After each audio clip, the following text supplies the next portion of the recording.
سورہ یوسف مکی ہے، یہ قرآن کریم کی 12ویں صورت ہے۔ اس میں حضرت یوسف علیہ السلام کا حیرت انگیز واقعہ ترتیب کے ساتھ بیان کیا گیا ہے۔ اس کا شان نزول یہ ہے سورہ یوسف کا کہ کچھ یہودیوں نے آزمائش کے لیے حضور اقدس صلی اللہ علیہ وسلم سے سوال کیا تھا، اگر آپ سچے نبی ہیں تو بتلائیے کہ حضرت یوسف علیہ السلام کا واقعہ کیا ہے اور حضرت یعقوب علیہ السلام کی اولاد ملک شام سے کیوں منتقل ہوئی تھی۔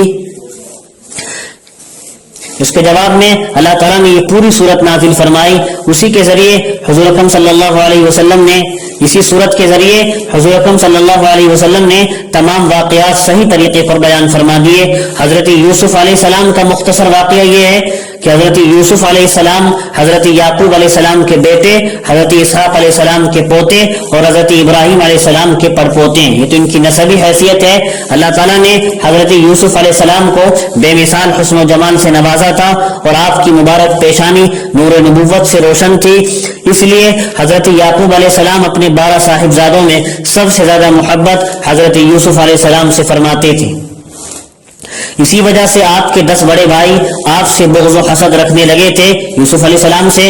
حضرت یوسف علیہ السلام نے ایک خواب دیکھا کہ 11 ستارے اور سورج اور چاند میرے سامنے سجدہ کر رہے ہیں۔ حضرت یعقوب علیہ السلام نے خواب کی تعبیر بیان کرنے سے پہلے ارشاد فرمایا، جو واقعہ جو آپ کو مختصراً بتایا جا رہا ہے یہ سب قرآن کی آیتوں کے اندر ہی ہے۔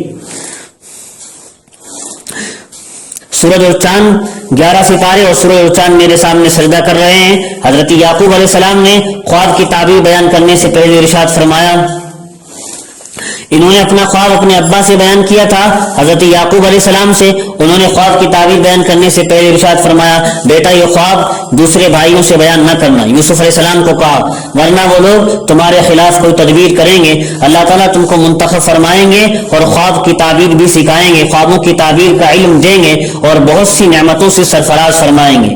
آخرکار بھائیوں نے مل کر مشورہ کیا، ان کے 11 بھائی تھے، کہ یوسف علیہ السلام کو قتل کر دو۔ یہ اصلاً یعقوب علیہ السلام نے 2 شادیاں کی تھی، ایک بیوی سے تو یوسف علیہ السلام اور بنیامین 2 بیٹے تھے اور دوسری بیوی سے 10 اولاد اور تھی، تو اس طرح 2 بیویوں سے یہ سارے 12 بھائی تھے۔ آخرکار دوسرے بھائیوں نے مل کر ان کی مشورہ کیا کہ یوسف علیہ السلام کو قتل کر دو یا دور دراز جگہ میں پھینک دو تاکہ باپ کی پوری توجہ ہم لوگوں کو حاصل ہو جائے۔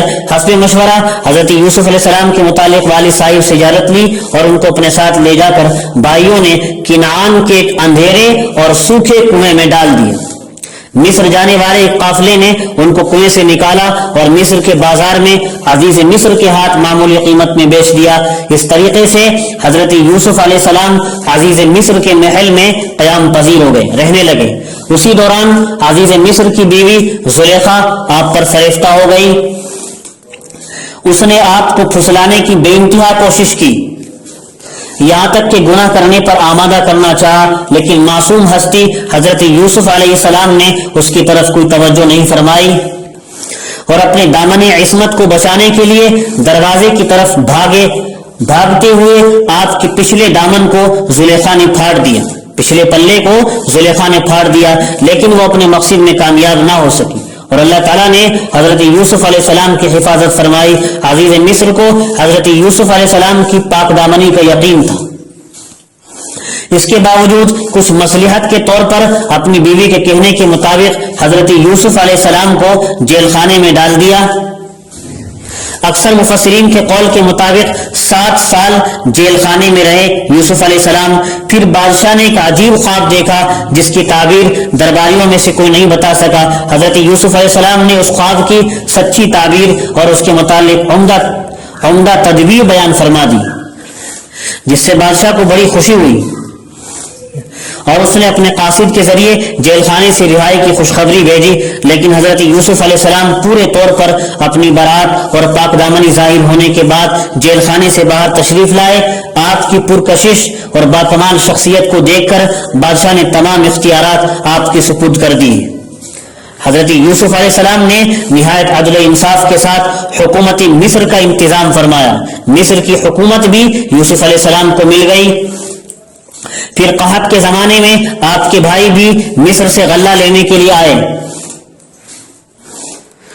آخر کار حضرت یوسف علیہ السلام نے اپنے والدین اور تمام بھائیوں کو مصر آنے کی دعوت دی اور ان حضرات کی آمد پر ان کا شاندار استقبال کیا۔ اس کے بعد جب حضرت یوسف علیہ السلام دربار میں تشریف لائے تو اس وقت کے دستور کے مطابق تمام اہل دربار اور والدین اور 11 بھائیوں نے حضرت یوسف علیہ السلام کے سامنے سجدہ کیا۔ یہ سجدہ تعظیمی تھا جو انبیاء سابقین کی شریعتوں میں جائز تھا۔ یہ سجدہ تعظیمی پہلے انبیاء کی شریعتوں میں جائز تھا، شریعت اسلام میں ذریعہ شرک ہونے کی وجہ سے ناجائز ہے۔ سجدہ تعظیمی جائز نہیں ہے ہماری شریعت میں۔ تو آپ نے فرمایا، یوسف علیہ السلام نے فرمایا اس وقت جب درباریوں نے، ان کے والدین نے، 11 بھائیوں نے یوسف علیہ السلام کے سامنے سجدہ تعظیمی کیا تھا بادشاہوں کے دستور کے مطابق، اس وقت کے دستور کے مطابق، اور یہ مصر کی حکومت چلا رہے تھے، بادشاہی تخت پر بیٹھے تھے، تو اس وقت یوسف علیہ السلام نے کہا تھا، اے میرے باپ، یہ میرے خواب کی تعبیر ہے جو میں نے دیکھا تھا کہ 11 ستارے اور سورج اور چاند میرے سامنے سجدہ کر رہے ہیں۔ پھر حضرت یعقوب علیہ السلام اور آپ کے تمام صاحبزادے مصر میں ہی قیام پذیر ہو گئے تھے۔ بعد میں یعقوب علیہ السلام بھی اور آپ کے تمام صاحبزادے، یوسف علیہ السلام کے دوسرے بھائی، یہ بھی مصر میں ہی رہنے لگے تھے۔